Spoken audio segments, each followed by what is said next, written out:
राम राम भाई, क्या पढ़ना चाहते हो? Sir English grammar. हाँ चलो बता रहे हैं आपको। आज का सब्जेक्ट है use of should must and are to.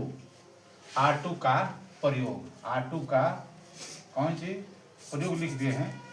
Use of should must and are to का प्रयोग, ठीक है। इसको लिखे हैं use of should must and are to. अब देखिए तीनों का अर्थ चाहिए होता है इंग्लिश में। इंग्लिश में शुड मस्ट आर टू का अर्थ क्या होता है? चाहिए होता है। इसका प्रयोग कहाँ करते हैं? तो मस्ट पहला है शुड, शुड मैंने चाहिए होता है। जैसे विल होता है, शैल होता है, नो शैल का सेकंड पार्ट शुड होता है। तो इसका प्रयोग हम साधारण बात के लिए, साधारण कार्य के लिए शुड का प्रयोग करते हैं। अब देखिए ये तीनों शब्द का अर्थ चाहिए होता है, किंतु प्रयोग अलग अलग होता है, ठीक है। शुड का प्रयोग साधारण कर्तव्य या कार्य हेतु प्रयोग करते हैं। जैसे मान लीजिए पहला नियम है कर्ता धन शुड धन मुख्य क्रिया की फर्स्ट फॉर्म धन अन्य कर्म का प्रयोग करते हैं। तो कैसे होगा? जैसे मान लीजिए आप साधारण बात ले रहे हैं, ठीक नो। राम को रोज स्कूल जाना चाहिए। राम को रोज स्कूल जाना चाहिए। तो देखिए राम करता है, राम क्या है? करता है। तो राम का ये राम है, करता, जो कार्य करने वाले उसको करता कहते हैं, ठीक है।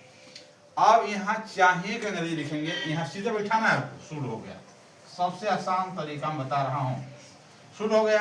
अब मुख्य क्रिया की फर्स्ट फॉर्म, मुख्य क्रिया क्या है? जाना। जाना अंग्रेजी क्या होता है? गो होता है, याद रखना। जाना अंग्रेजी गो होगा, गो हो गया क्रिया का फर्स्ट फॉर्म। अब अन्य कर्म स्कूल है, तो टू स्कूल, टू स्कूल, ठीक है। डेली मैंने रोज, यहाँ डेली लिखे, आया समझ में? अब देखिए ये हो गया। हमें सुबह में स्नान करनी चाहिए, हमें सुबह में स्नान करना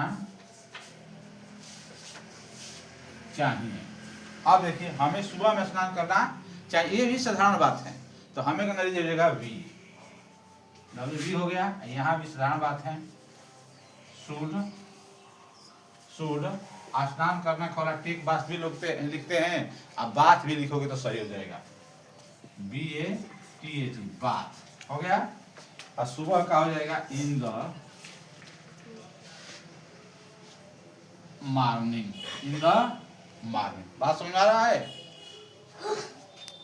अब इसके बाद हम आपको बताएंगे मस्ट का प्रयोग, ठीक है। और आर्टिक छूट रहा है, इतना नोट कर लीजिए तरह।